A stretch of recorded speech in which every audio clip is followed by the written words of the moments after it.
Em nossa série de mensagens baseadas no livro de 2 Crônicas, estamos considerando agora a vida do rei Josafá.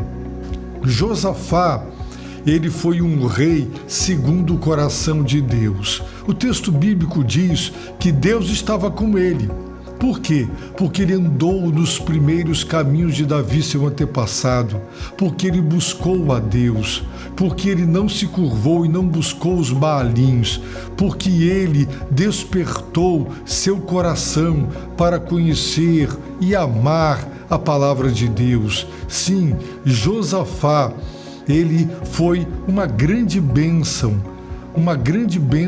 da parte de Deus. Ele também enviou chefes, ele enviou levitas, ele enviou sacerdotes com a missão de pregar a palavra, de ensinar a palavra, porque ninguém desperta o coração através de decreto.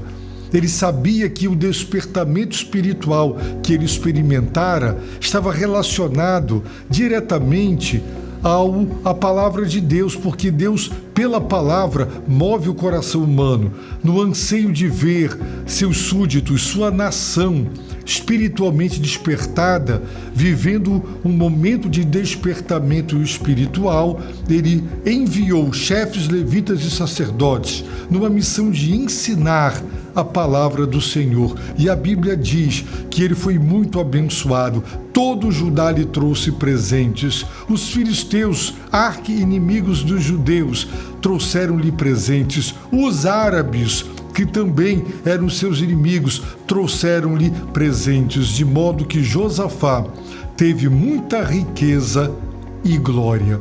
E agora, no capítulo 18, nós aprendemos exatamente isso. Josafá tinha muita riqueza e glória. Por quê? Porque Deus era com ele. Na segunda metade deste versículo, nos é dito que ele se tornou parente de Acabe. Que tristeza e que tragédia! Veremos nas próximas lives que essa decisão, essa iniciativa de Josafá de pegar o seu filho mais velho, o príncipe, e casá-lo com a filha mais velha de Acabe e Jezabel, a princesa, foi uma decisão que trouxe consequências trágicas, bárbaras e hediondas para os seus filhos e para os seus descendentes. Isso tudo nos ensina que nenhum de nós é uma ilha, nenhum de nós vive isolado. Nossas decisões, elas afetam a nossa família, afetam os nossos descendentes. As nossas decisões produzem consequências que vão longe e que afetam muitas pessoas. Por isso, essa postura arrogante, prepotente, de dizer eu faço o que quero, a vida é minha, eu tomo as minhas decisões, ela é uma postura absolutamente reprovável do ponto de vista bíblico. Por quê? Porque ela gera consequências graves para muita gente depois de nós. Veremos nas próximas lives a tragédia que foi essa decisão. Embora um homem segundo o coração de Deus, ele não era perfeito, como eu não sou, você não é, um pecador. E essa decisão foi trágica. Por quê? Porque ele queria, no passado, quando dois jovens se casavam, não eram só duas pessoas se casando, eram duas famílias. E quando se tratava de príncipes, eram duas famílias reais, aquilo implicava numa aliança política, de modo que, muitas vezes, duas nações que viviam em guerra selavam a paz, acordos de paz, através do casamento de príncipes. E em busca de paz, de uma aliança com Acabe, um rei que não era temente a Deus, era ímpio, Josafá tomou certamente a pior de todas as decisões da sua vida, que gerou consequências drásticas e hediondas para os seus descendentes, lamentavelmente. Se você estudar a Bíblia, você verá que Deus reprova alianças com ímpios, alianças com aqueles que não andam com Deus, não temem a Deus, não seguem os caminhos do Senhor, não são retos, não têm princípios bíblicos revelados. Deus sempre reprovou essa tentativa humana nossa de fazer pactos, alianças, sociedades com pessoas que Ele reprova. Deus sempre quis, sempre pediu e sempre exigiu que confiássemos nele e tão somente nele, porque ele honra os que nele confiam. Mas Josafá tentou, através dos meios humanos, das alianças políticas, resolver alguns problemas da sua nação. E a Bíblia diz, agora já no verso 2 do capítulo 18, assim: depois de alguns anos, ele foi encontrar-se com Acabe, em Samaria. Acabe matou muitas ovelhas e bois para ele e para o povo que o acompanhava, e o persuadiu a subir com ele a Ramote Gileade. Sabemos, pelo livro de Reis, que Acabe e Jezabel era uma dupla dinâmica do mal, um casal maligno, maldoso, estrategista, e Acabe, sagazmente, ele preparou uma grande recepção para Acabe, para Josafá e para sua comitiva. E o texto diz, no verso 2, como acabamos de ler, que Acabe persuadiu Josafá para ir com ele a Ramote Gileade. Significa que ele realmente usou de sagacidade e de sutileza para conquistar o coração de Josafá, de modo que ele aceitasse ir para a guerra junto com Acabe para tentar retomar a cidade de Ramote Gileade, que outrora pertencia a Israel e agora não mais. E a resposta de Josafá, no verso 3, está escrito: Acabe, rei de Israel, perguntou a Josafá, rei de Judá: irás comigo a Ramote Gileade? Josafá lhe respondeu: serei como tu és, o meu povo como teu povo, estaremos contigo na guerra. Portanto, ele aceitou a proposta, ele aceitou o convite e, lamentavelmente, uniu-se com Acabe naquele empreendimento. No entanto, e apesar destas decisões erradas, destas alianças reprováveis, Josafá era um homem temente a Deus. E ele, por ser temente a Deus, de acordo com o verso 4, ele disse ainda Josafá, o rei de Israel: consulta hoje a palavra do Senhor. Ele queria saber o que é que o Senhor, Yahvé, Jeová, Javé, o Deus de Israel, o libertador, com quem o povo de Deus fez uma aliança.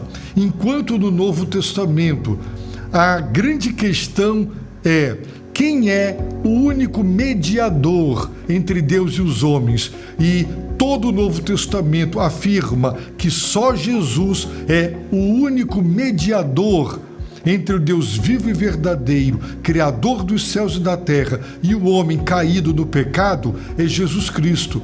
A grande questão do Antigo Testamento, numa sociedade politeísta que acreditava em muitos deuses e divindades, a grande questão era: quem é o Deus vivo e verdadeiro? E a resposta da totalidade do Velho Testamento era: só o Senhor, Jeová, Yahvé, Javé, só o Senhor, o Deus de Israel, que o tirou do Egito, que é o Criador. Só o Senhor é Deus. Não existem outros deuses. Cabia a Israel levar essa mensagem à totalidade das nações pagãs e politeístas, a mensagem de que só o Senhor é Deus. E Josafá queria consultar. Josafá não queria atrever-se a tomar uma iniciativa de ir para uma guerra sem saber se Deus aprovava ou reprovava. Por isso ele perguntou, ele disse: consulta hoje a palavra do Senhor. No verso de número 5, Acabe disse: então o rei de Israel ajuntou 400 profetas e lhes perguntou: devemos atacar Ramote-Gileade ou não? Eles responderam: sobe, porque Deus a entregará nas mãos do rei. Observem que Acabe ajuntou 400 profetas. E ele perguntou a esses 400 profetas se ele deveria ou não ir para tentar retomar aquela cidade. A resposta foi unânime. A resposta foi: sobe. E eles disseram: porque Deus a entregará. Josafá queria consultar o Senhor, Jeová, Yahvé, Javé, o Senhor, o verdadeiro Deus. Ele não queria consultar os deuses ou qualquer outro Deus. Ele queria a resposta do Senhor. Mas Acabe consultou 400 profetas de Baal e de outras divindades. No verso 6, a reação de Josafá foi: porém Josafá disse: não há aqui mais algum profeta do Senhor a quem possamos consultar? Josafá insiste: não quero saber se 400, 800, se 1.200 profetas das supostas diversas divindades, o que eles dizem. Eu quero consultar, eu quero saber só e somente o que o Senhor. Será que não tem mais algum profeta? Nós queremos consultar o Senhor e queremos um verdadeiro profeta.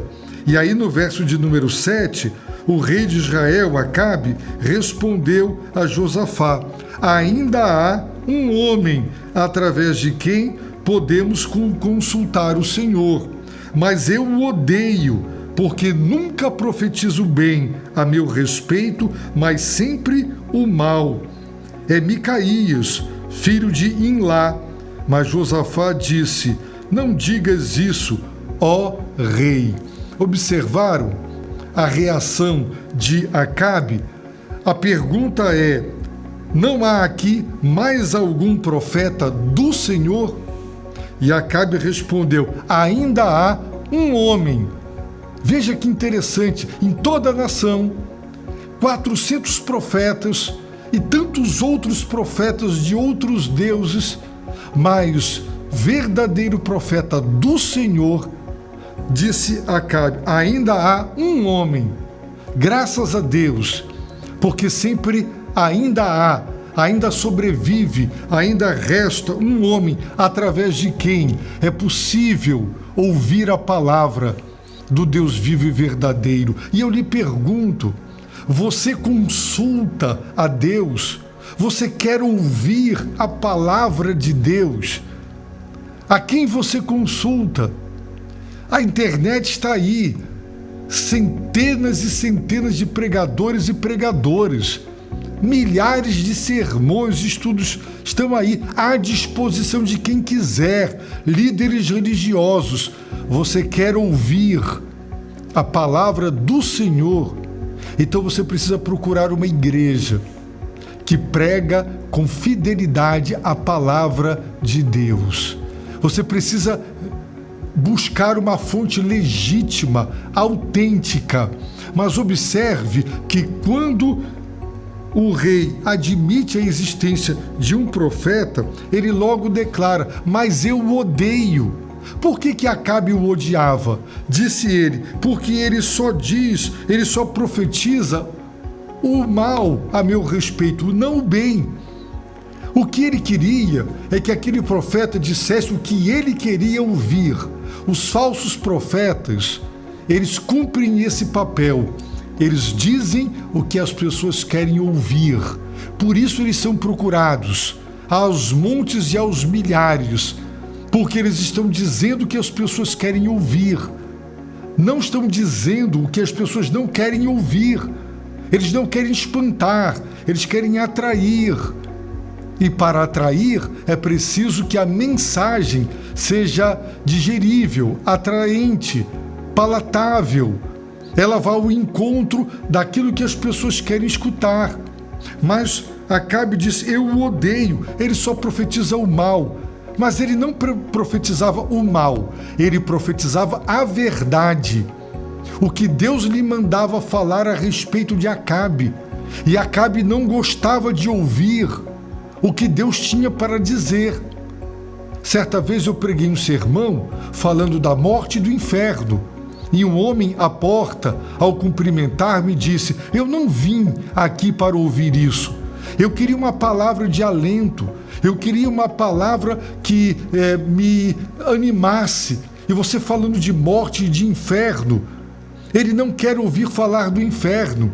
Ele não suportava isso. E hoje os pregadores não falam mais do inferno, da ira de Deus. Mas a Bíblia fala, quem mais falou sobre o inferno foi Jesus.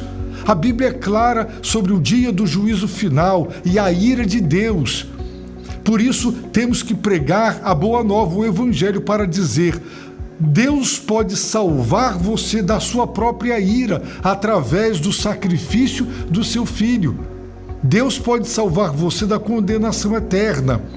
Mas essa boa nova de salvação, ela é precedida de uma péssima notícia. Qual? Você é um pecador, perdido, e se permanecer no seu pecado, você morrerá condenado e você irá para o inferno. Essa mensagem não é bem-vinda. Essa mensagem as pessoas odeiam, detestam, repudiam. E igrejas que insistem nesse tipo de mensagem não terão multidões concorrendo para os seus cultos. Mas nós temos que dizer a verdade. Então não odeie os que dizem a verdade em nome do Senhor, aqueles que pregam a verdade do Senhor. Você pode discordar do que o Senhor Deus diz, mas a igreja tem que ser honesta, verdadeira e fiel. Ela tem que transmitir a mensagem que Deus mandou. Mas nós estamos observando como as pessoas reagem diante da verdade de Deus. Então, o rei de Israel mandou trazer o profeta, verso de número 9 agora. O rei de Israel e Josafá, rei de Judá, vestidos de trajes reais, estavam assentados cada um no seu trono na praça da entrada de Samaria, e todos os profetas profetizavam diante deles. 400 profetas. Um deles, verso 10, Zedequias, filho de Kenaana, fez para si uns chifres de ferro e disse: assim diz o Senhor, com estes ferirás os sírios, até que sejam derrotados.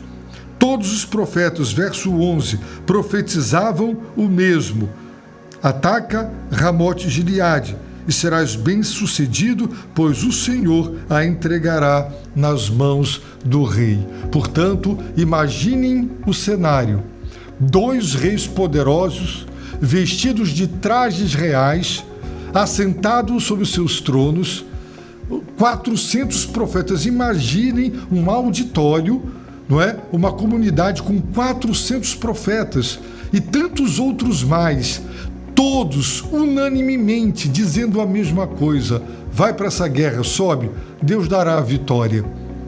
E Acabe acreditou. Acabe deu crédito a esses falsos profetas. E veremos nas próximas lives as consequências de dar ouvidos à multidão dos falsos profetas. A voz do povo nunca foi a voz de Deus, e nunca, na maioria, mesmo que unânime, a verdade foi proclamada. Fique ciente disso. Portanto, procure uma igreja que prega a palavra de Deus. Leia a Bíblia Sagrada e você jamais, nunca, em tempo algum, será iludido e enganado. Quem lê a Bíblia conhece a verdade, e a verdade, ela é libertadora.